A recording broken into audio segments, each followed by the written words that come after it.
नमस्कार। गीता के 9वें अध्याय में एक बहुत ही कह सकते हैं सुकून देने वाला संदेश छिपा है। चलिए आज उसी पर थोड़ी बात करते हैं। एक ऐसा संदेश जो हमें याद दिलाता है कि आध्यात्मिक रास्ता आसान भी हो सकता है। कभी कभी ऐसा होता है ना कि जब हम इस आध्यात्मिक यात्रा के बारे में सोचते हैं तो मन थोड़ा भारी सा हो जाता है। ऐसा महसूस होता है कि ये रास्ता शायद बहुत मुश्किलों से भरा होगा।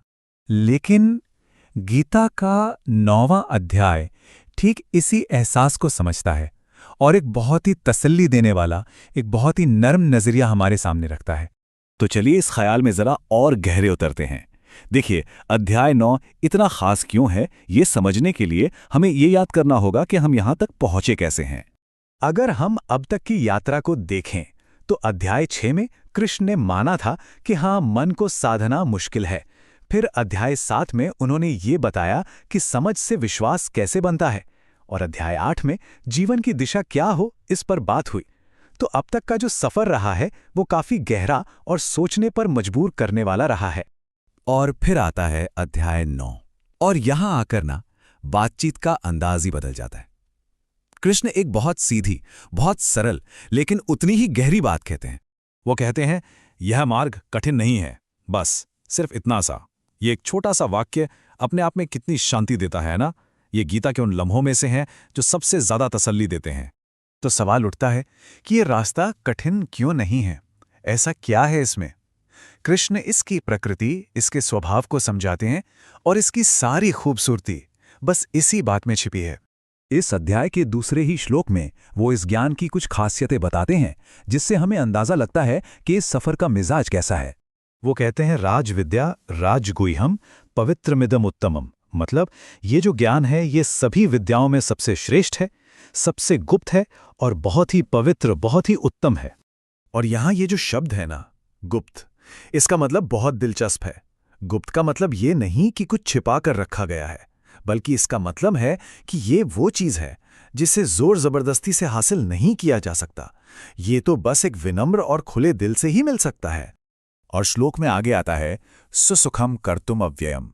इसका मतलब है कि इस रास्ते पर चलना बहुत सुखद है, बहुत आसान है।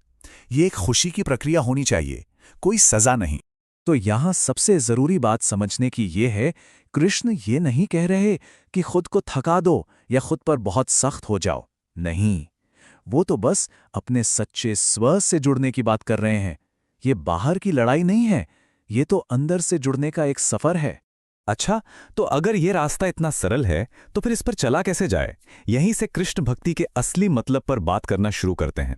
और वो एक बहुत ही प्यारा उदाहरण देते हैं कि ईश्वर को भला क्या चढ़ाया जा सकता है।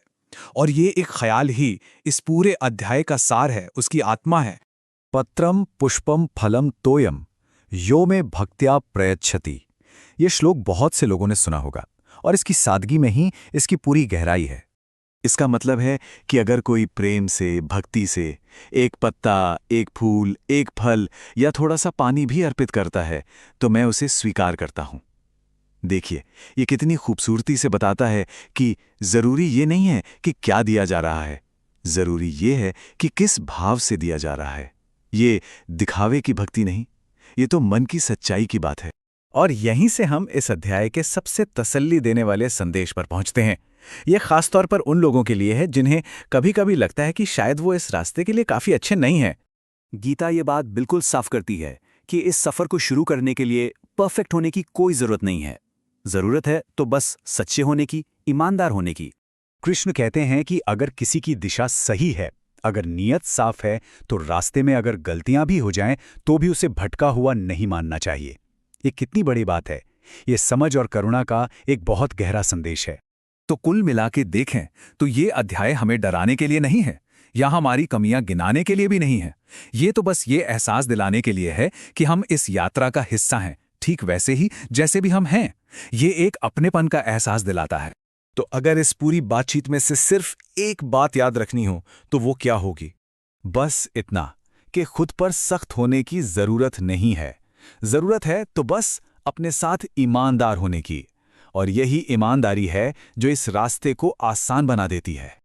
और आगे अगले अध्याय में हम देखेंगे कि यही ईमानदारी हमें अपने आसपास की दुनिया में रोजमर्रा की छोटी छोटी चीजों में दिव्यता देखने में कैसे मदद करती है।